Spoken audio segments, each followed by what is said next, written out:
नमस्कार दोस्तों, स्वागत है आपका न्यू डिस्कशन में। आइए डिस्कस करते हैं आज का करंट अफेयर्स।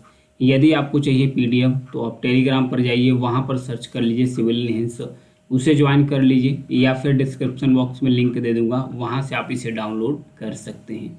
नासा का ओसिरिस रेक्स एस्टेरॉयड मिशन है। इसके तहत जो एस्टेरॉयड बेन्नू है वहां से एक सैंपल लेकर पृथ्वी पर छोड़कर वापस गया है, तो इसके बारे में जानेंगे। प्लस जो राइनोज हैं यानी गैंडे हैं, इसकी स्टेट रिपोर्ट जारी की गई है, इसके बारे में जानेंगे। उसके बाद एक नौखली एक वैली है जो कारगिल में है, यहाँ पर जम्मू कश्मीर के अंतर्गत। इस वैली के बारे में भी जानेंगे। तो आइए स्टार्ट करते हैं पहली न्यूज के बारे में। तो पहली न्यूज दिया है बाल गंगाधर तिलक और गणेश चतुर्थी के बारे में दिया है। तो ये चर्चा में क्या है, इसके बारे में जानेंगे। बाल गंगाधर तिलक ने ही भारत में गणेश चतुर्थी उत्सव को एक भव्य सामुदायिक रूप से इन्होंने ही एक महत्वपूर्ण भूमिका निभाई, इसे भव्य और भी सामुदायिक इसे बनाने के लिए। 1893 के पहले जो गणेश चतुर्थी थी, ये सिर्फ कुछ ही लोगों के अंदर यानी हिंदुओं के ही अंदर कुछ ही लोग के द्वारा इसका पूजा पाठ जो गणेश चतुर्थी है वो मनाई जाती थी। लेकिन 1893 में जब बाल गंगाधर तिलक ने इसको राष्ट्रीय स्वतंत्रता से जोड़ते हुए इसको एक भव्य उत्सव के रूप में मनाया, इसे सार्वजनिक कर दिए। अब फिर उसके बाद वहीं से सार्वजनिक रूप से जो गणपति पूजा है, वहाँ से गणपति पूजा की परंपरा स्टार्ट हुई। उनका उद्देश्य था कि लोगों को जोड़ना और राष्ट्र भावना जागृत करने के लिए ये गणपति पूजा बाल गंगाधर तिलक द्वारा स्टार्ट किया गया था। हालांकि इसके पॉजिटिव इम्पैक्ट भी पड़े, कुछ निगेटिव इम्पैक्ट यह पड़े कि मतलब कि कुछ लोगों द्वारा इसे सांप्रदायिक पहलू से जोड़ना स्टार्ट कर दिए कि मतलब कि यह जो बाल गंगाधर तिलक हैं ये सिर्फ एक धर्म विशेष को बढ़ावा दे रहे हैं। तो ये था गणेश चतुर्थी के बारे में, बाल गंगाधर तिलक के बारे में। नेक्स्ट बढ़ेंगे। स्वच्छ भारत मिशन ग्रामीण के तहत 75% गाँव अब ODF प्लस हो गया है। ODF प्लस मतलब ओपन डेफिकेशन फ्री, मतलब खुले में जो शौच करते हैं और जो पब्लिक टॉयलेट्स है वे स्वच्छ होना अब शुरू हो गया है। 75% भारत के जो गांव हैं वो स्वच्छ होना शुरू कर दिया है। भारत ने जो स्वच्छ भारत मिशन का जो सेकंड चरण लॉन्च किया था, तो उसका लक्ष्य था कि 2025 तक 100% ओपन डेफिकेशन प्लस को हासिल करना था, लक्ष्य को हासिल करना था 2025 तक। सेकंड चरण का काम है, लेकिन इसमें 75% यानी कि 75% जो भारत के गांव हैं वो फ्री हो गए हैं, ओपन डेफिकेशन प्लस हासिल कर लिया है। इसमें बताया जा रहा है कि 4.3 लाख से अधिक गाँव ने ODF प्लस का दर्जा हासिल कर लिया है, जो 2024-25 के लिए जो स्वच्छ भारत मिशन ग्रामीण का सेकंड चरण चल रहा है उसकी दिशा में ये आगे बढ़ना स्टार्ट कर दिए। कुछ राज्यों के गांव ऐसे हैं जो 100% ओपन डेफिकेशन प्लस का दर्जा का हासिल कर ली है, जिसमें अंडमान निकोबार द्वीप समूह शामिल है, दादरा और नागर हवेली, दमन और दीव, जम्मू और कश्मीर और सिक्किम शामिल है। इसके कुछ गांव ऐसे हैं जो 100% ओपन डेफिकेशन फ्री यानी कि ODF प्लस का दर्जा हासिल कर लिए है। स्वच्छ भारत मिशन सेकंड चरण का लक्ष्य 2025 तक सभी गांवों को ODF प्लस 100% बनाना है, इसका लक्ष्य। तो आइए इसके बारे में और भी कुछ जानते हैं। ये ODF के जो विभिन्न प्रकार हैं इनके बारे में जानते हैं। सिर्फ ODF का मतलब क्या होता है, open defecation free, not single persons, मतलब कोई एक व्यक्ति भी अगर खुले में शौच नहीं कर रहा है तो उस गांव या उस इलाके को ODF यानी ओपन डेफिकेशन फ्री गांव घोषित कर दिया जाता है। ODF प्लस क्या है, यही ODF प्लस में नो वन डेफिकेशन इन ओपन्स, मतलब खुले में कोई भी एक व्यक्ति भी खुले में शौच नहीं कर रहा है। उसके साथ साथ जो पब्लिक टॉयलेट्स हैं वो साफ सफाई उसका मेंटेनेंस भी अच्छा हो रहा है, तो वो ODF प्लस है। वही ODF डबल प्लस क्या होता है, तो पहले तो इसमें ODF प्लस की क्वालिटीज़ होनी चाहिए, उसके साथ साथ जो नाले हैं, जो सेप्टिक टैंक हैं, वो उनकी भी साफ़ सफाई मैनेजमेंट अच्छे तरीके से हो रहा है, तो वह गांव या उस इलाके को ODF डबल प्लस का दर्जा दे दिया जाता है। वहीं वाटर प्लस के बारे में दिया है, all waste water is being treated as per the CPCB norms before the release, मतलब वाटर प्लस गांव किसको घोषित किया जाएगा या इलाका कोई भी अगर वेस्ट वाटर, जितने भी वेस्ट वाटर है, अगर पूरी तरीके से उसे ट्रीट करके उसे फिर से वापस रिलीज किया जाता है, तब उसे बोला जाता है कि वो गांव वाटर प्लस भी घोषित हो गया है। तो ये ध्यान रखिएगा, इनसे संबंधित क्वेश्चन बन जाते हैं। नेक्स्ट है गैलेक्टिक ज्वार के बारे में दिया है, तो इस चर्चा में क्यों है इसके बारे में देखेंगे। ये फिगर है, इसके बारे में जानिए। जैसे पृथ्वी पर ज्वार आता है महासागरों में, जैसे पृथ्वी पर ज्वार आता है महासागरों के अंतर्गत, उसी तरीके से आकाश गंगाओं के अंतर, आकाश गंगा के बारे में जानिए। आकाश गंगा में तारे होते हैं, ढेर सारे तारे और गैस धूल होते हैं। तो तारे और उसके बाद जो गैस होते हैं, इनके समूह को ही गैलेक्सी यानी आकाश गंगा कहा जाता है।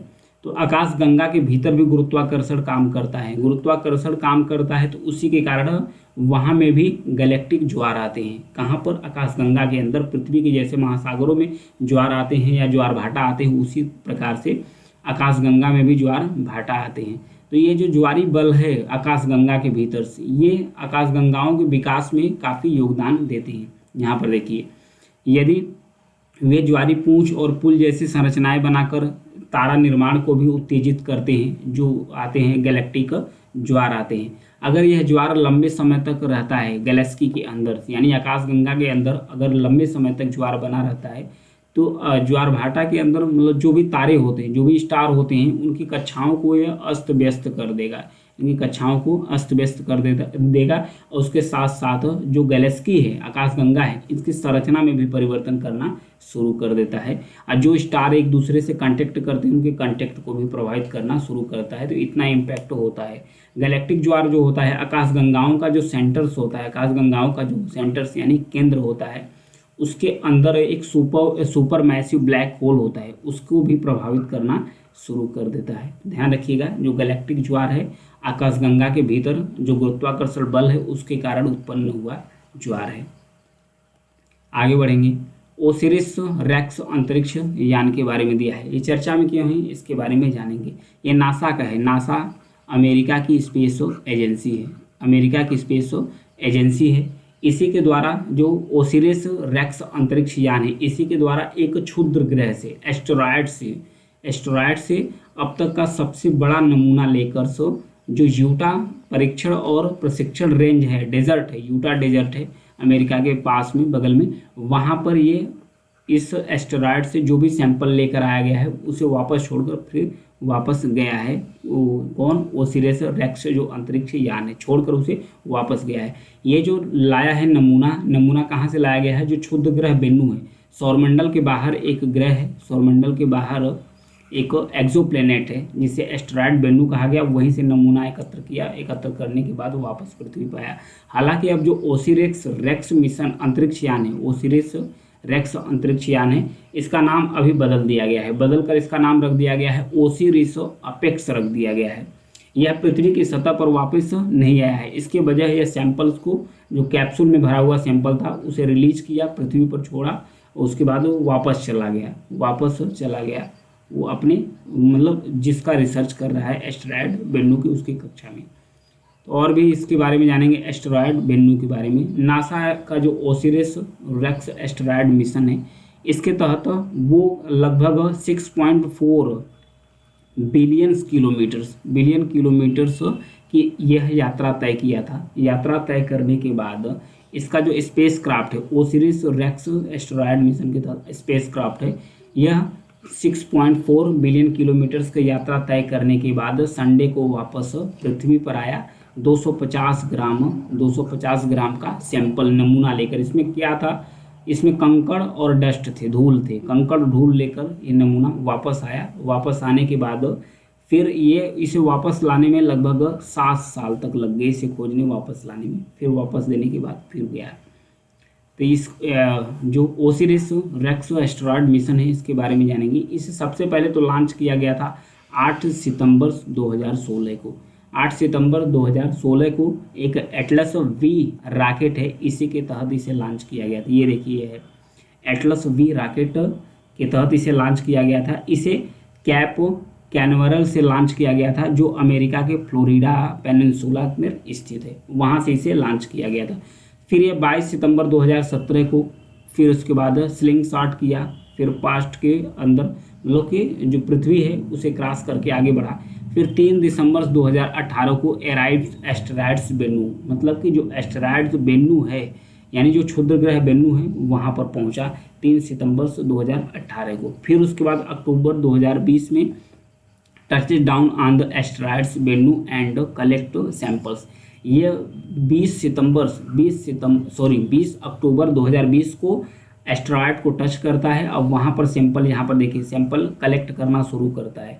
फिर उसके बाद लेकर ये ट्रेवल करना शुरू करता है। फिर 10 मई 2021 को ये अपनी जर्नी फिर से शुरू करता है पृथ्वी पर वापस आने के लिए। तो ये देखिए पृथ्वी पर वापस आने के लिए फिर अंततः यह 24 सितंबर को पहुंचता है अपना स्पेस क्राफ्ट लेकर, सैंपल लेकर अपना पहुंचता है कैप्सूल में भरकर। ये पहुंचता है उटाह डेजर्ट में, जो अमेरिका के पास में है उटाह डेजर्ट। वहाँ पर पहुंचता है, वहाँ पर सैंपल रिलीज करता है, छोड़ता है, फिर उसके बाद वापस चला जाता है एस्टेरॉयड बेन्नू के डिस्कवर को लेकर। तो ये था इसके बारे में। आगे बढ़ेंगे। आगे एक है वीरांगना दुर्गावती टाइगर रिजर्व। इस चर्चा में क्यों, इसके बारे में जानेंगे। मध्य प्रदेश, जिसे अपनी पर्याप्त बाघ आबादी के कारण बाघ का राज्य बोला जाता है। टाइगर स्टेट के बारे में कौन फेमस है, तो ध्यान रखिएगा, क्वेश्चन बन जाएगा। टाइगर स्टेट के नाम से जाना जाता है मध्य प्रदेश को, यानी एमपी को टाइगर स्टेट यानी बाघ राज्य के रूप में इसे जाना जाता है। हाल ही में इसे आधिकारिक तौर पर एक नया संरक्षित क्षेत्र जिसे वीरांगना दुर्गावती टाइगर रिजर्व कहा जाता है, ये एक नया टाइगर रिजर्व घोषित किया गया है। कहाँ पर, एमपी मध्य प्रदेश में। यह जो नया बाघ अभ्यारण्य बना है एमपी का, तो ये एमपी यानी मध्य प्रदेश का 7वां बाघ अभ्यारण्य बन गया। भारत नया बना है एमपी के अंतर्गत, और उसके बाद एमपी का 7वां टाइगर रिजर्व ये बन गया, जिसका नाम है वीरांगना दुर्गावती टाइगर रिजर्व। नाम याद रखिएगा। मध्य प्रदेश लगातार बाघों की आबादी में ग्रोथ करता गया। 2018 की अगर रिपोर्ट की बात करें तो 2018 में सबसे ज़्यादा बाघों की अगर संख्या थी तो वो एमपी यानी कि मध्य प्रदेश में थी। उसकी संख्या कितनी थी, 526 थी। अभी बढ़कर 2022 का जो नया सेंसस निकल कर आया है उसमें 785 हो गया है। अभी भी हाईएस्ट नंबर पर बाघ यानी टाइगर्स की आबादी में एमपी बना हुआ है। जो वीरांगना दुर्गावती टाइगर रिजर्व है, इसके आसपास के वन क्षेत्रों के साथ साथ जो नौरादेही वीरांगना दुर्गावती अभ्यारण्य के पहले से इसे मान्यता प्राप्त पर्यावरण संवेदनशील क्षेत्र के रूप में एक बफर जोन के रूप में घोषित किया गया था। ध्यान रखिएगा, एमपी का 7वां है, एक नया टाइगर रिजर्व बना है वीरांगना दुर्गावती टाइगर रिजर्व। नेक्स्ट बढ़ेंगे। गैंडे की स्थिति रिपोर्ट 2023 जारी की गई। इंटरनेशनल राइनोस फाउंडेशन द्वारा state of the rhinos report 2023 में रिलीज किया गया और बताया गया कि भारत और नेपाल में जो एक सिंग वाला सिंगल राइनोस जो होते हैं, सिंगल हैंडेड एक सिंग वाला जो गैंडे होती हैं, इनकी आबादी बढ़ रही है। जबकि अवैध रूप से इनका शिकार भी हुआ है, इनका जो आवास स्थान है उसका भी नुकसान हुआ है। उसके बावजूद भी ये जलवायु परिवर्तन भी हुआ है, उसके कारण भी यह एक सिंग वाला गैंडों की आबादी नेपाल भारत में बढ़ी हुई दिख रही थी। तो बताया जा रहा है पिछले एक दशक में उनकी आबादी में 20% की वृद्धि हुई है। उनकी आबादी में पिछले एक दशक में 20% की वृद्धि हुई है। अब अनुमान यह लगाया जाता है कि भारत में जो गैंडों की संख्या हो गई है 3262 हो गई है। टोटल 3262 गैंडों की संख्या भारत के अंतर्गत है। इसका सुरक्षा प्रबंधन के कारण इनमें ग्रोथ देखने को मिला है। अवैध शिकार के बावजूद काले गैंडों की आबादी में भी वृद्धि देखने को मिली है। यह शेष है कि लगभग 76 जावन गैंडोस, मतलब कि जो जावा पेनिनसुला में रहते हैं गैंडा, उसे जावन गैंडो बोलते हैं, में से 12 की स्थिति और ठिकाना अज्ञात है। अभी जो सुमात्रा गैंडे हैं उनको भी ढूंढना काफ़ी कठिन हो रहा है। इस रिपोर्ट के बारे में था। आइए गैंडों के बारे में थोड़ा और भी जान लेते हैं। सबसे पहले तो जानेंगे कि भारत में जो सबसे ज़्यादा गैंडों की आबादी रहती है असम में रहती है। जो सिंगल सिंग वाले हैं, एक सिंग वाले गैंडों की आबादी सबसे ज़्यादा भारत के असम राज्य में रहती है, वो भी एक नेशनल पार्क में जिसका नाम है कांजीरंगा नेशनल पार्क। इसमें सबसे ज़्यादा गैंडों की आबादी है, यानी कि 90% है। अगर वहीं डेंसिटी की बात करें, वहीं डेंसिटी यानी घनत्व की बात करें कि सबसे ज़्यादा घन आबादी किस नेशनल पार्क में है, तो ये है पोवितोरा वाइल्ड लाइफ सेंचुरी है। पोवितोरा वाइल्ड लाइफ सेंचुरी, ये भी असम के अंतर्गत है। अगर डेंसिटी की बात करें तो पोवितोरा वाइल्ड लाइफ सेंचुरी के अंदर सबसे ज़्यादा घनत्व है गैंडों की। अगर जनसंख्या की पॉपुलेशन की बात करें तो 90% तक आबादी गैंडों की कांजीरंगा नेशनल पार्क असम में निवास करते हैं। कुछ दुनिया में जो गैंडे पाए जाते हैं उनके बारे में जानते हैं। ब्लैक राइनोस है, ये क्रिटिकली इंडेंजर्ड है। वाइट राइनोस है। फिर उसके बाद सुमात्रन राइनोस है, जो इंडोनेशिया के सुमात्रा द्वीप पर मिलते हैं। फिर उसके बाद ये जावर राइनोस है, ये जावा राइनोस भी इंडोनेशिया के पास है, क्रिटिकली इंडेंजर्ड है। इंडियन राइनोस को ग्रेटर वन हॉर्न राइनोस के रूप में जाना जाता है। जो एक सिंग वाले गैंडे हैं, इन्हें इंडियन गैंडों के रूप में जाना जाता है। इनका कंडीशन वनरेबल है। नेक्स्ट बढ़ेंगे। एक एक्सरसाइज है, एक्सरसाइज युद्ध अभ्यास 2023। हाल ही में 25 सितंबर से 8 अक्टूबर के बीच में 2023 में 25 सितंबर से 8 अक्टूबर के बीच में इसका 19वां संस्करण स्टार्ट होने वाला है। इसका 19वां संस्करण स्टार्ट होने वाला है, जो एक्सरसाइज युद्ध अभ्यास 2023 है। यह वार्षिक अभ्यास है। यह एक वार्षिक अभ्यास है। अमेरिका और उसके बाद जो संयुक्त राज्य अमेरिका है, दोनों की सेनाओं के बीच यह कोऑपरेटिव एक्सरसाइज है।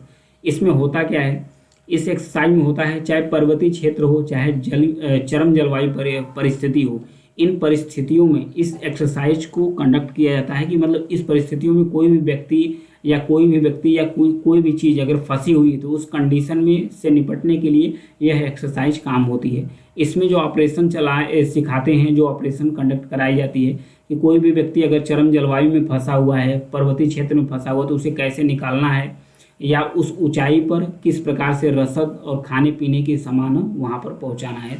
इस एक्सरसाइज में ये सब कराया जाता है। नेक्स्ट एक है काओबल गली मुस्कोह घाटी। ये कहाँ पर है, जम्मू कश्मीर में। चर्चा में क्यों है, इसके बारे में जानेंगे। जो काओबल गली मुस्कोह घाटी यानी कि वैलीज है, यह कभी कारगिल युद्ध के दौरान एक मैदान था। जब कारगिल युद्ध भारत और पाकिस्तान के बीच में 1999 में हुआ था, तो ये जो घाटी था युद्ध का मैदान बना हुआ था। उस समय भारत और पाकिस्तान के बीच में 1999 वाला कारगिल युद्ध हुआ था। अभी इसे पर्यटकों के लिए यानी कि जो टूरिस्ट हैं उनके लिए इसे खोल दिया गया है। तो ये इसलिए चर्चा में है क्योंकि इस घाटी में भी 43 दिनों तक युद्ध चला था भारत और पाकिस्तान के बीच में।